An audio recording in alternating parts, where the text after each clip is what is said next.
오늘의 말씀은 시편 124편, 125편의 말씀입니다. 하나님이 만약에 우리 편이 아니라면 사람들이 우리를 치고 산채로 타는 분노에 삼키게 했을 것이고 급류에 휩쓸려 가게 했을 것이다. 하지만 하나님은 이빨로 우리를 물어뜯지 못하게 하시고 사냥꾼의 덫으로부터 구출하여 덫은 부서지고 우리를 자유롭게 하신다. 우리의 도움은 하늘과 땅을 만드신 주님께로부터 온다. 시편 125편의 말씀은 산이 둘러쌈같이 주가 당신의 백성을 지금부터 영원까지 들으신다. 의인이 잘못된 일을 하지 않도록 잘못된 일을 하도록 유혹을 받을까 해서 악인은 의인의 땅을 다스리지 않을 것이고 그 마음이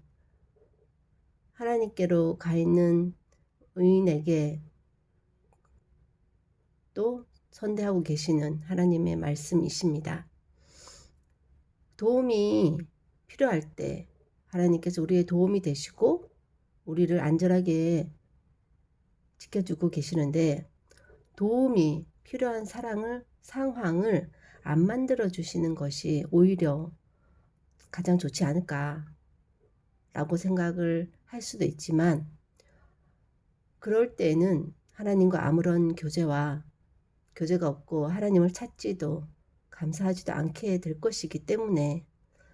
어떤 위험한 상황 가운데 노출되게 함으로써 도와주시고 하나님을 찾게 함으로써 하나님과 관계가 이루어지게 하는 것을 볼 수 있습니다. 그러다가 의인된 삶을 계속 살아가게 된다면 그때에는 산이 두른같이 하나님이 의인을 둘러서 지켜 계속해서 보호하시고 잘못된 길에 빠지도록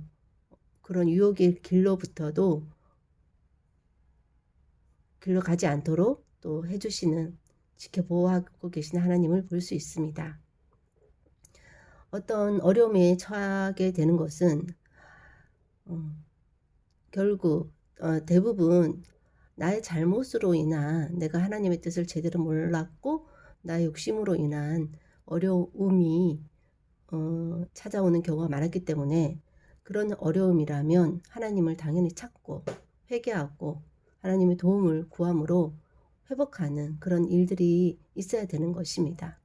그래서 이런 경험들이 쌓여서 계속된 잘못을 저지르지 않는 사람으로 의인으로 거듭나야 성장해야 할 것이고 그렇게 살려고 하는 가운데 어떤 자신의 큰 잘못 없이도 어려움에 처하게 된다면 하나님께서 더욱 애달아서 도와주시려고 할 것이고 하나님으로 인한 어려움이라며 더욱더 그렇게 될 것이고 그런 어려움에 빠지지 않도록 악인이 의인의 땅을 다스리지 못하도록까지 하시는 하나님이신 것을 볼 수 있습니다. 하나님은 그렇기 때문에 의인된 삶을 살려고 하는 자라면 예전의 잘못에 대해서는 그것을 통해서 하나님을 만난 것으로 인한 축복만을 기억하고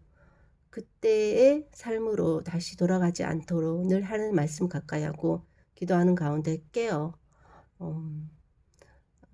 하나님 뜻대로 살려고 하는 삶을 계속해서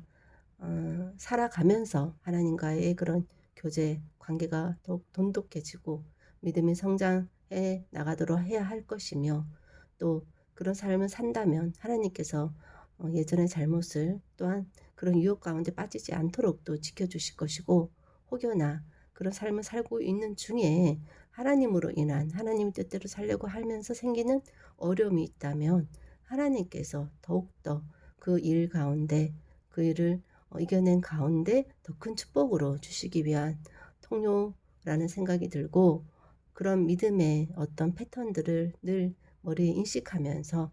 나의 상태를 잘 돌아보며 어떠한 삶을 살아야 될지 늘 깨어 있을 수 있기를 기도하며 혹여라도 나의 잘못으로 인한 또 유혹에 빠지는 일이 있다 할지라도 예전에 만났던 하나님을 또 기억하면서